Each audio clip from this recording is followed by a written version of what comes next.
Friends, எல்லாரும் எப்படி இருக்கீங்க? வாங்க இன்னைக்கு நம்ம குக்கர்ல ஈஸியா செய்யற மாதிரி ஒரு மிளகு கோழி பெரட்டல், பெப்பர் சிக்கன் கிரேவி இல்ல பெப்பர் சிக்கன் ட்ரை அப்படின்னு வச்சுக்கலாம். ஸோ அதை பார்க்கலாம். இதுக்கு பார்த்தீங்கன்னா நான் 600 கிராம்ஸ் 600 கிராம் சிக்கன் வாங்கி கழுவி மஞ்சத்தூள் போட்டு வச்சிருக்கேன். இப்போ இதை குக்கரில் சேர்த்துக்கலாம். இப்போ இதில் 2 டேபிள் ஸ்பூன் இஞ்சி பூண்டு விழுது அதையும் சேர்த்துக்கலாம். அடுத்து ஒரு 2 கொத்து கருவேப்பிலை அதையும் இதிலே போட்டுக்கலாம். இப்போ நான் மீடியம் சைஸ் வெங்காயம் இதை வந்து நல்லா பொடிசா கட் பண்ணி வச்சிருக்கேன். ஸோ நான் சொல்றது 1/2 கிலோலேருந்து 600 கிராம் சிக்கனுக்கு. ஸோ மீடியம் சைஸ் வெங்காயம் 3 நல்லா பொடி பொடியா நறுக்கி வச்சிருக்கேன். அதையும் இதோட சேர்த்துக்கலாம்.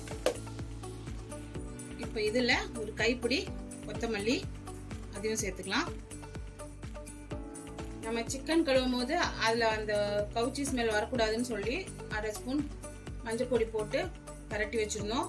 இப்போ இந்த கிரேவிக்காக ஒரு 1/4 டீஸ்பூன் மஞ்சள் பொடி, 1 டீஸ்பூன் காஷ்மீரி சில்லி தூள், 1/2 டேபிள் ஸ்பூன் வரமிளகாய் தூள், நம்ம குழம்பு பொடி இருக்கு இல்லையா அது சும்மா ஒரு ஃப்ளேவருக்காக 1 டீஸ்பூன். உங்களுக்கு கரம் மசாலா ஃப்ளேவர் பிடிக்கும் அப்படின்னா அது ஒரு 1/2 டீஸ்பூன். அப்புறம் சிக்கன் மசாலா பவுடர் ஒரு 1/2 ஸ்பூன். இப்போ நம்ம இதுக்கு தேவையான மசாலாலாம் போட்டுட்டோம். இப்போ இந்த டிஷ்ஷுக்கு தேவையான உப்பு போடும் போது கொஞ்சம் பார்த்து போடுங்க. ஏன்னா நம்ம பெரட்டும் போது கூட தேவைப்பட்ட உப்பு போட்டுக்கலாம். ஸோ இப்போ நான் ஒரு டீஸ்பூன் உப்பு போட்டிருக்கேன். இப்போ நம்ம வெங்காயம் எவ்வளோ போடுறோமோ அதே குவான்டிட்டியில் தக்காளி, ஸோ 3 மீடியம் சைஸ் தக்காளி அதை வந்து நான் நல்லா சாப் பண்ணி வச்சிருக்கேன். இப்போ இந்த மசாலாலாம் போட்டுட்டு இதுக்கு மேலே இப்போ இந்த தக்காளி போடுறேன். இது எதுக்குன்னு கேட்டிங்கன்னா, இப்போ மசாலாவை நம்ம மேலே போட்டோம்னா நம்ம குக்கரில் வந்து விசில் வைக்கும் போது சிக்கன் வெந்துடும், வெங்காயம் தக்காளி வெந்துடும், மசாலா பார்த்தீங்கன்னா மேலே நிற்கிற மாதிரி இருக்கும். இப்போ நம்ம இந்த தக்காளி போட்டு ஸ்ப்ரெட் பண்ணி விட்டுட்டோம்னா தக்காளி வந்து அந்த ப்ரெஷரில் குக் ஆகும் போது இதில் இருக்க ஜூஸ் வந்து அந்த மசாலாவில் பட்டு அந்த மசாலா வந்து நல்லா கரைஞ்சி அந்த சிக்கனோட நல்லா பைண்ட் ஆகிடும். அதுக்காக தான் நான் தக்காளியை வந்து மேலே போட்டிருக்கேன். இப்போ அவ்வளோதான். இப்போ நம்ம விசில் போட்டு குக்கரோட மூடியை மூடிட்டு இதில் நம்ம எந்த வித தண்ணியுமே ஊற்ற வேண்டாம். ஏன்னு பார்த்தீங்கன்னா சிக்கன்லேருந்தும் தண்ணி வரும், வெங்காயம் தக்காளி இதில் எல்லாமே தண்ணி இருக்குது. ஸோ நம்ம இன்னும் தண்ணி ஊற்றினோன்னா குழம்பு மாதிரி ஆகிடும். அப்புறம் நம்ம பரட்டும் போது ரொம்ப டைம் ஆகும். ஸோ நம்ம தண்ணியே ஊற்ற வேண்டாம். சிக்கன்லேருந்து வர ஜூஸில் இந்த கறி வெந்தாதான் அல்டிமேட் டேஸ்ட்டாக இருக்கும். இப்போ இதை நம்ம வீட்டில் இருக்க மீடியம் பர்னரில் வச்சு 1லேருந்து 2 விசில் விட்டு இறக்கிடலாம். அப்புறம் என்ன பண்ணலாம்,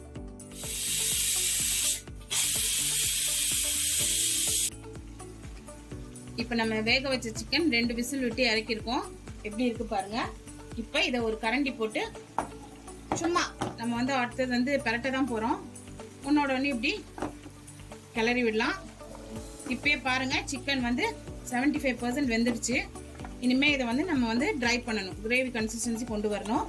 இப்போ வாங்க நம்ம சிக்கனை பரட்ட ஆரம்பிக்கலாம். இதுக்கு நான் ஸ்டவ் ஆன் பண்ணி நான் மண்சட்டி வச்சிருக்கேன். ஏன்னா மண்சட்டியில் செய்யும் போது அந்த டிஷ் எந்த டிஷ்ஷாக இருந்தாலும் சரிங்க அதோட டேஸ்ட் வந்து சூப்பராக இருக்கும். ஸோ இன்னைக்கு நம்ம பரட்ட போகிறோம் இல்லையா, அதனால இதை வந்து நான் இன்னைக்கு மண்சட்டி வச்சிருக்கேன். இது வந்து நல்லா சூடாகட்டும். ஸோ மண்சட்டி நல்லா சூடாயிடுச்சு. இப்போ இந்த டிஷ் வந்து இன்னைக்கு நான் எதில் பண்ண போகிறேன் இந்த கிரேவின்னு பார்த்தீங்கன்னா நல்லெண்ணெயில் பண்ண போகிறேன். இதுக்கு வந்து நான் 2 குழிக்கரண்டி நல்லெண்ணெய் விட்டுட்டேன். ஸோ ஃபைனலாக முடிச்சோன்னா சும்மா ஒரு குழிக்கரண்டியோ இல்லை 1 டேபிள் ஸ்பூனோ நமக்கு எவ்வளோ நல்லெண்ணெய் பிடிக்குமோ அந்த அளவுக்கு மேலேயும் ஊற்றுவோம். அதனால இப்போதைக்கு நான் 2 குழிக்கரண்டி நல்லெண்ணெய் விட்டுருக்கேன். எண்ணெய் சூடாகட்டும். ஸோ எண்ணெய் சூடாகிடுச்சு. இதில் 1 ஸ்பூன் சோம்பு போட்டுக்கலாம். ஏன்னா சிக்கனில் சோம்பு போட்டோன்னா டேஸ்ட்டும் சூப்பராக இருக்கும், ஃப்ளேவரும் சூப்பராக இருக்கும். இப்போ பாருங்க சோம்பு நல்லா பொரியுது. இப்போ இந்த டைமில் நம்ம ஸ்டவ்வை சிம் பண்ணிட்டு நம்ம குக்கரில் வேக வச்சுருக்கோம் இல்லையா இந்த கிரேவியை தூக்கி இதில் கொட்ட வேண்டியதான். இது கொஞ்சம் கேர்ஃபுல்லாக பண்ணுங்க, மெதுவாக பொறுமையாக கொட்டுங்க. கொட்டிட்டு இப்போ ஃப்ளேமை ஜாஸ்தி பண்ணிக்கலாம். அவ்வளோதான். இப்போ இந்த நம்ம ஊற்றிருக்க எண்ணெயோடையும் போட்டிருக்க சோம்போடையும் இந்த கிரேவியை நல்லா மிக்ஸ் பண்ணி விடுங்க. மிக்ஸ் பண்ணிட்டு மூடி போட்டு ஒரு 10 நிமிஷம் அது பாட்டுக்கு கொதிக்கட்டும். நம்ம எதுவுமே அதை டிஸ்டர்ப் பண்ண வேண்டாம். ஸோ நம்ம மூடி போட்டு 10 நிமிஷம் இதை விட்டுடலாம். இப்போ பாருங்க, நம்ம இந்த கிரேவியை ஊற்றி 10 நிமிஷம் ஆயிடுச்சு. நம்ம தண்ணி ஒரு கிளாஸோ ஒரு ஸ்பூன் கூட ஊற்றலை. ஆனால் இது பார்த்தீங்களா எப்படி இருக்குன்னு? இது எல்லாமே சிக்கன்லேருந்து வந்த தண்ணி, வெங்காயம் தக்காளிலேருந்து வந்த தண்ணி தான். ஸோ இதை இப்படியே வந்து நம்ம ட்ரை பண்ணிடலாம். அதாவது கிரேவி கன்சிஸ்டன்சி கொண்டு வந்து சாப்பிட்லாம். அதுவும் நல்லாயிருக்கும். இப்போ இந்த டிஷ்ஷை இன்னும் கொஞ்சம் பஞ்சாக ஃப்ளேவர்ஃபுல்லாக டேஸ்டியாக ஆக்குறதுக்கு, எக்ஸ்ட்ரா பஞ்ச் கொடுக்கறதுக்கு அப்படின்னு வச்சுக்கலாமே. இப்போ இந்த டிஷ்ஷுக்கு இன்னொரு எக்ஸ்ட்ரா பஞ்சு. ஸோ நான் என்ன பண்ணி வச்சுக்கேன்னு பார்த்தீங்கன்னா, 1/4 மூடி தேங்காய், சின்ன தேங்காயில் 1/4 மூடி தேங்காய், அதை வந்து நல்லா பீஸ் பண்ணிட்டு நல்லா இந்த மாதிரி நைஸாக அரைச்சி வச்சிருக்கேன். இப்போ இதை இதோட சேர்த்துக்கலாம். ஸோ சேர்த்துட்டு நல்லா கிண்டி விட்டுருங்க. கிண்டிட்டு இதை ஒரு 5 நிமிஷம் மூடி போட்டு கொதிக்க வச்சு, இதை நீங்கள் வந்து சிக்கன் குழம்பு மாதிரி சாப்பாட்லேயும் ஊற்றி சாப்பிட்லாம். இல்லை எனக்கு வந்து சைட் டிஷ்ஷாக வேணும், கிரேவி மாதிரி வேணும்னா ஒரு 10லேருந்து 15 நிமிஷம் விட்டிங்கன்னா இது நல்ல கிரேவி கன்சிஸ்டன்சியில் வந்துடும். இல்லை எனக்கு இன்னும் வந்து நல்ல ரோஸ்டாக சுக்கா மாதிரி சாப்பிட்ணுன்னா இன்னும் ஒரு 10 நிமிஷம் விட்டு பெரட்டினீங்கன்னா நல்ல சுக்காவாயிடும். ஸோ ஒரே டிஷ்ஷில் குழம்பாவும் கிரேவியாகவும் ட்ரையாகவும் கூட இது யூஸ் பண்ணிக்கலாம். ஸோ அது நம்ம விருப்பம்தான். இன்னைக்கு நம்ம கிரேவி பண்ணுறோம், அதனால நான் வந்து கிரேவி கன்சிஸ்டன்சியில் எடுக்க போகிறேன்.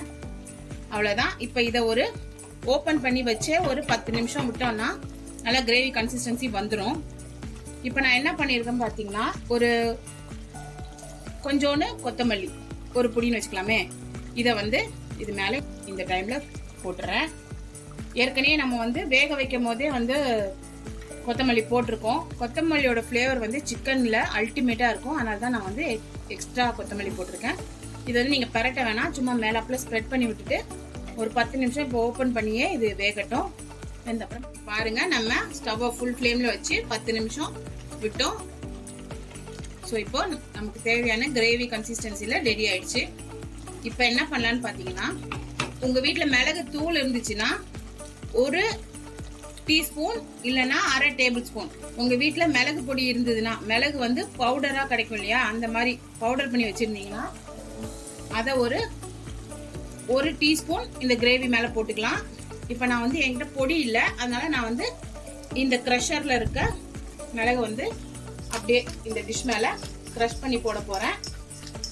ரெண்டுமே ஒரே டேஸ்ட் ஃப்ளேவர் தான். என்ன நீங்கள் பொடியாக போட்டிங்கன்னா அது கிரேவியோட நல்லா மிக்ஸ் ஆகிடும். ஸோ இது மாதிரி இருக்கும் போது அங்கங்கே கடிக்கும் போது மிளகு வந்து 1-2மா கடிப்படும். இதுவும் நல்ல டேஸ்ட்டாக தான் இருக்கும். ஸோ ஏற்கனவே நம்ம வந்து அதில் மிளகா பொடி எல்லாம் போட்டிருக்கோம், மசாலா பவுடர். ஸோ உங்கள் வீட்டில் எவ்வளோ காரம் சாப்பிடுவாங்களோ அந்த அளவுக்கு பார்த்து இந்த மிளகு பொடி போட்டுக்கோங்க.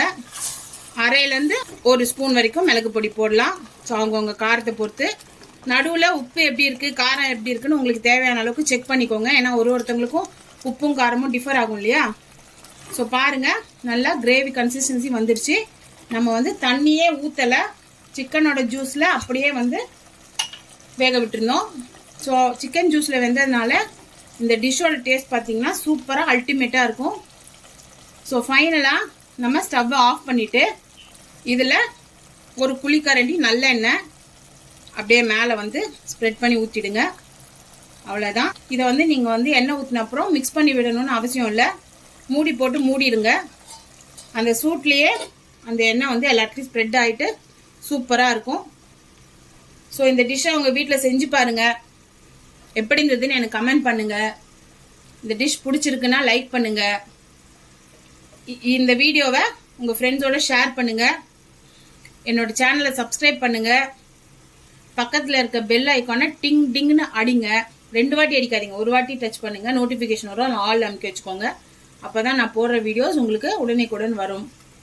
ஸோ ஒரு டேஸ்டியான பெப்பர் சிக்கன் கிரேவி ரெடி ஆயிடுச்சு. நெக்ஸ்ட் வீடியோவில் மீட் பண்ணலாம். பாய்.